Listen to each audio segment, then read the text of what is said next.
Vamos analisar a questão para entender o gráfico. O gráfico a seguir ilustra de maneira hipotética, ou seja, não necessariamente real, o número de casos ao longo de 20 anos. Então, ao longo de 20 anos, eu registro o número de casos de uma doença infecciosa transmissível. Essa doença infecciosa e transmissível está representada no nosso gráfico pela linha cheia, que é esta daqui. E é própria de uma região tropical específica e transmitida por meio da picada de inseto. Então, essa doença é transmitida pela picada do inseto.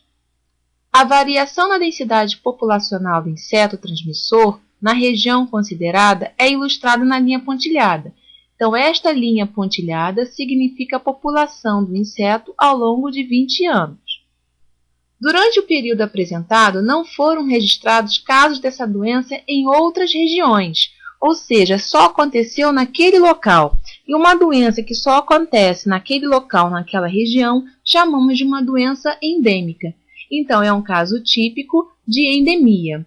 E, além disso, ocorre um surto a cada 4 anos. Então, nós temos aqui o primeiro surto, o segundo surto e o terceiro surto. E a questão diz que o terceiro surto houve um aumento do número de casos. Então, podemos perceber que o terceiro pico é maior que os demais. E depois desse terceiro surto, realizou uma intervenção que controlou a endemia.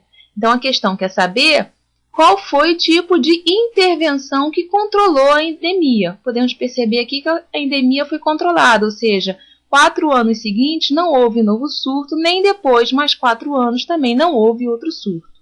Vamos analisar.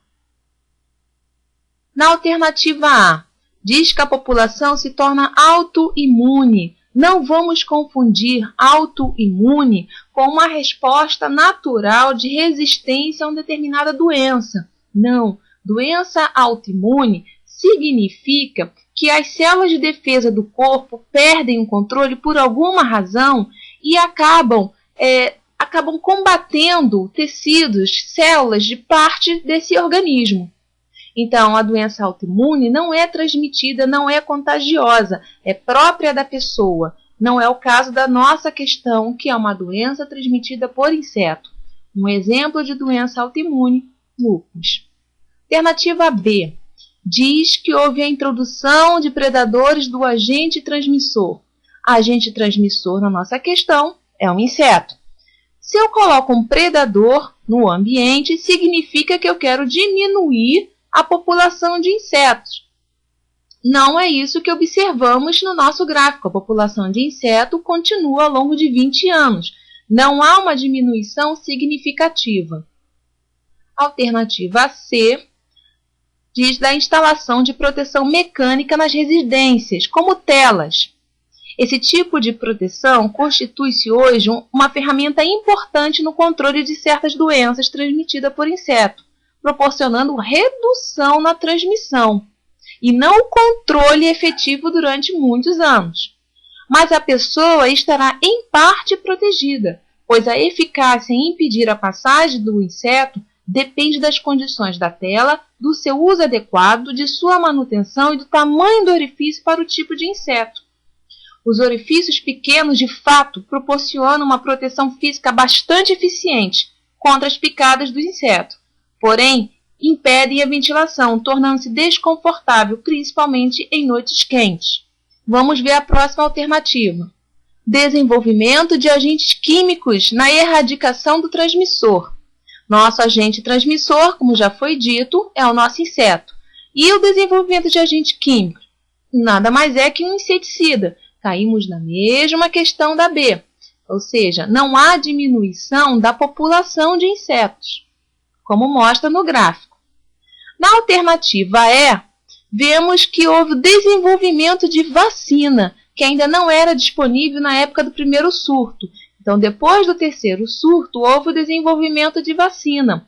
E a vacina é um dos melhores métodos de controle da doença. Ela é eficaz para prevenir a ocorrência dessa doença, principalmente endêmica. Vamos relembrar o que é a vacina. A vacina nada mais é que o agente causador, né, da doença, pode ser uma bactéria, um vírus, um protozoário, de forma atenuada ou morto, que é colocado no organismo, ou também parte desse agente, pode ser uma proteína, um pedaço dele, fazendo a ativação do nosso sistema imunológico, ou seja, passamos a fabricar anticorpos para aquela doença, nos prevenindo contra ela. E isso é tão eficaz que pode durar até a vida toda, dependendo da doença. E com a revacinação, nós temos o controle efetivo desta doença, como mostra o gráfico. Então, alternativa certa, letra E. Questão encerrada.